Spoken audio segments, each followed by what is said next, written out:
Are you ready, Lakers Nation?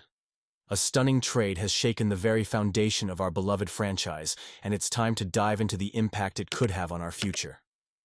Imagine the possibilities with a fresh face joining our squad. Stay tuned as we dissect the latest moves and what it means for our championship aspirations. Don't forget to subscribe and hit that like button to stay in the loop with all things Lakers.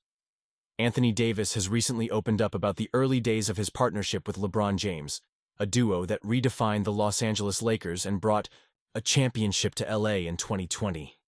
It's incredible to think about how their relationship started, especially when you hear Davis recount LeBron's offer to give him his iconic number 23 jersey. When I got to LA, James wanted to give me the Nom 23. But I was like, I don't want to take your number, Davis shared. That gesture spoke volumes about the respect and camaraderie they had, setting a strong foundation for their time together. However, as we all know, their partnership has come to an unexpected halt following Davis's trade to the Dallas Mavericks. It's a move that shocked many of us, as neither player had prior knowledge of the deal that broke them apart. With LeBron now at 40, the chances of them reuniting on the court seem slim, and that reality stings for Lakers fans. We had dreams of a continued dynasty, but now we're left picking up the pieces of a once formidable duo. Davis's transition to Dallas has been anything but smooth. After experiencing injuries during his time in LA, he faced further setbacks after the trade. In fact, he's only played one game since joining the Mavericks before suffering an adductor strain. The Mavs had high hopes for this season, but with Kyrie Irving now sidelined due to an ACL tear, the question looms, is it even worth it for Davis to rush back this season? The Mavericks are currently sitting at 32-33, fighting for the final spot in the play-in tournament, and honestly, it feels like bad luck has become a constant companion for them since the trade. Meanwhile, LeBron's season in LA has taken a turn as well with his recent groin injury. Just as the Lakers were riding high on an 8-game winning streak and securing the number 2 seed in the West, this injury could derail their momentum. But is this setback a blessing in disguise? Could it give Luka Doncic, who is still finding his rhythm post-injury, the chance to shine? It's a complicated situation, especially with the playoffs looming on the horizon. As a passionate Lakers fan, I can't help but reflect on the bigger picture. The franchise has made bold moves, but are they the right ones? Do you think trading Davis was the best decision? Honestly, I'm torn. On one hand, bringing in a superstar like Doncic could be a game-changer for the Lakers, but at what cost? Losing a player of Davis's caliber is no small sacrifice, and we've seen how injuries have derailed both players' seasons. The emotional roller coaster this season has been intense. We've had moments of sheer exhilaration watching the team claw back to the top of the Western Conference, only to face the harsh reality of injuries and trades.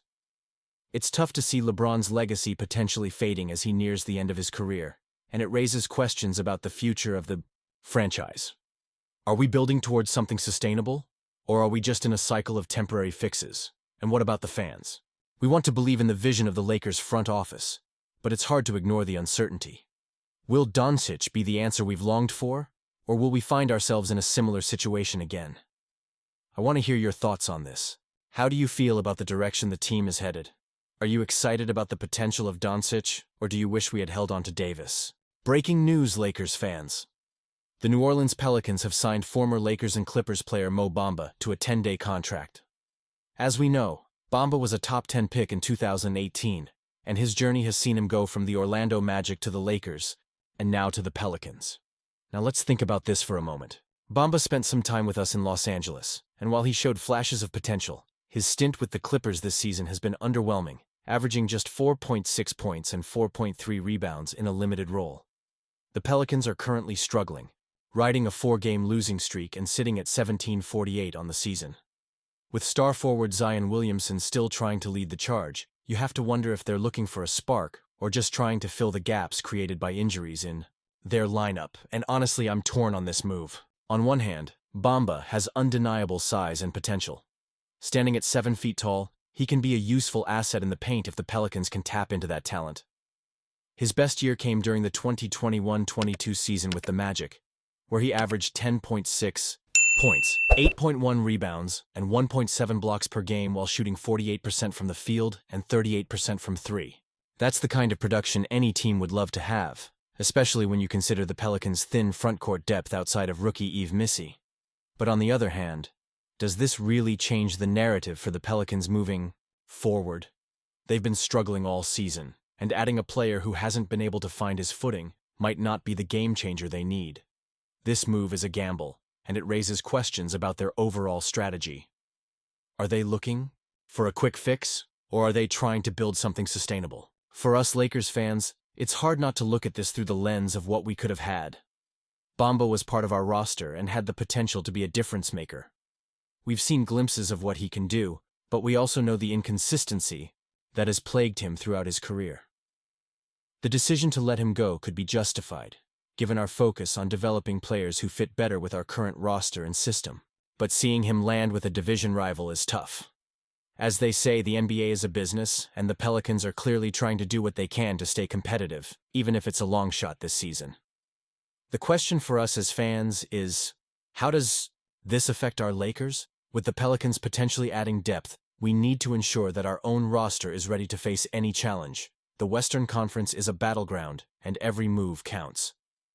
Now, how do you feel about this signing? Do you think Mo Bamba can turn things around for the Pelicans?